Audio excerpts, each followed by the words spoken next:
जी बेटा जी, आज हम लोगों ने पढ़ना है इंट्रैक्शन इन इकोसिस्टम। इंट्रैक्शन का मतलब होता है रिलेशनशिप बिटवीन लिविंग ऑर्गेनिज्म, यानी लिविंग ऑर्गेनिज्म के दरमियान जो रिलेशनशिप है, जो ताल्लुक़ है, उसे हम क्या कहते हैं, इंट्रैक्शन।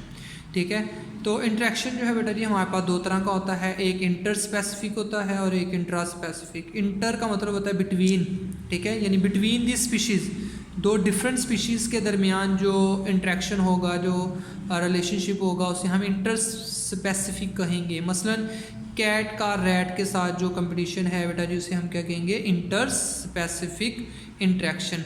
और बेटा जी इसी तरह से हमारे पास इंट्रा स्पेसिफिक विद इन का मतलब एक ही स्पीशी के अंदर, सेम स्पीशी के अंदर जो लिविंग ऑर्गेनिज्म में रिलेशन है, जो इंट्रैक्शन है, उसे हम क्या कहते हैं, इंट्रा स्पेसिफिक। जैसे कैट का कैट के साथ, डॉग का डॉग के साथ और मैन का मैन के साथ जो इंट्रैक्शन है, ठीक है, उसे हम कहते हैं इंट्रा स्पेसिफिक इंट्रैक्शन। बेटा जी अब जो आपका नेक्स्ट है इंटर स्पेसिफिक, यानी पहली जो टाइप है हमारे पास इंटर स्पेसिफिक कंपटीशन। ठीक है, इसकी तीन टाइप्स हैं, कंपटीशन, हमारे पास प्रीडेशन और सिम्बायोसिस। कंपटीशन का मतलब क्या होता है कि जब हमारे पास रिसोर्सेज लिमिटेड हों, जैसे फूड है, स्पेस है, तो दो ऑर्गेनिज्म जो हैं वो फूड और स्पेस वगैरह या कोई भी रिसोर्स है उसको हासिल करने की कोशिश करता है।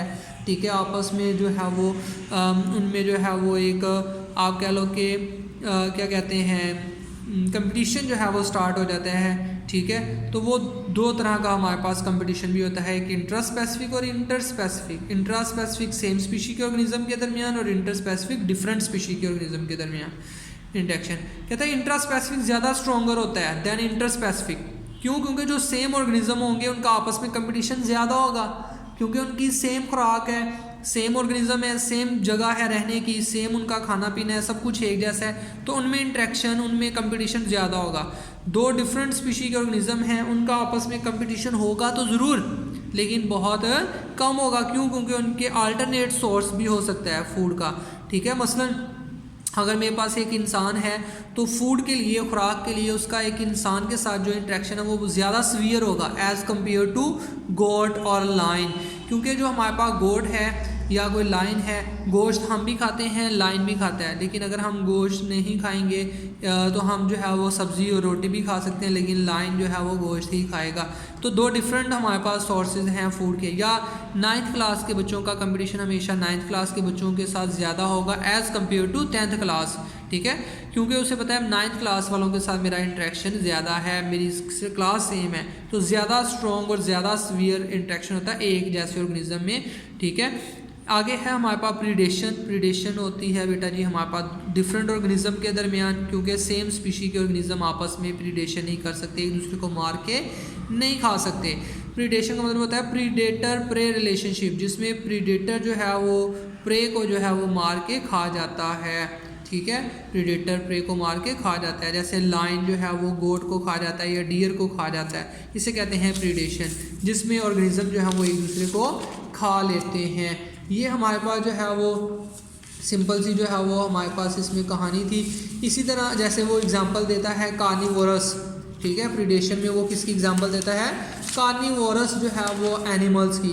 मसलन आपका जो लाइन है, ठीक है, आपका जो लाइन है वो जो है वो किल करता है किस चीज़ को, क्या नाम है, गोट को या डियर को या ज़ेब्रा को, और उसको खा जाता है। ये हमारे पास प्रीडेशन की एग्जांपल थी कार्निवोरस एनिमल्स की, कि कार्निवोरस एनिमल जितने भी हैं वो सारे प्रीडेशन का रिलेशनशिप रखते हैं दूसरे ऑर्गेनिजम्स के साथ, यानी उनको मार के खा जाते हैं। जैसे शेर जो है वो बकरी को या हिरन को खा जाता है या ज़ेब्रा को खा जाता है। आगे है हमारे पास इंसेक्टिवोरस प्लांट।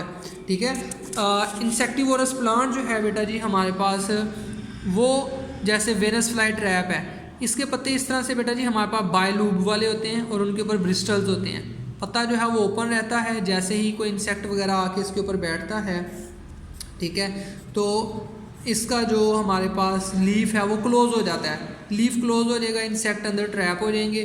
ठीक है, और इंसेक्ट्स वगैरह बेचारे वहीं पर डाइजेस्ट होंगे और ये उन्हीं को वहीं पर जो है वो अब्जॉर्ब करके जो है वो उनमें से जो है वो न्यूट्रिएंट्स वगैरह अब्जॉर्ब करेगा।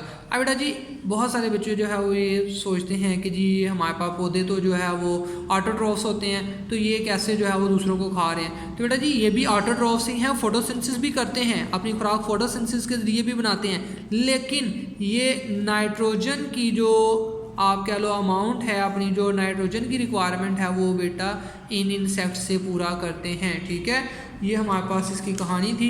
अब इसकी इंपॉर्टेंस क्या है, देखो बेटा जी जो आपकी प्रीडेशन है वो आपके इकोसिस्टम को मेंटेन रखने के लिए जो है वो बहुत ज़्यादा ज़रूरी है। ठीक है, मेंटेन करती है इकोसिस्टम को कैसे, बाय ईटिंग ईच अदर, एक दूसरे को खा के। ठीक है, जब ऑर्गेनिज्म एक दूसरे को खाते हैं तो उससे क्या होता है, आपके इकोसिस्टम के अंदर जो है वो एक तो उनको खुराक मिलती रहती है, दूसरे नंबर पर इकोसिस्टम के अंदर जो ऑर्गेनिजम्स की नंबर है वो बैलेंस रहता है, ज़रूरत से ज़्यादा बढ़ता भी नहीं है और कम भी नहीं होता। ओके बेटा जी, इसको आपने पढ़ना है, बाकी जो नेक्स्ट है वो इंशाल्लाह आपको नेक्स्ट लेक्चर में मिलेंगे। ओके, अल्लाह हाफिज़।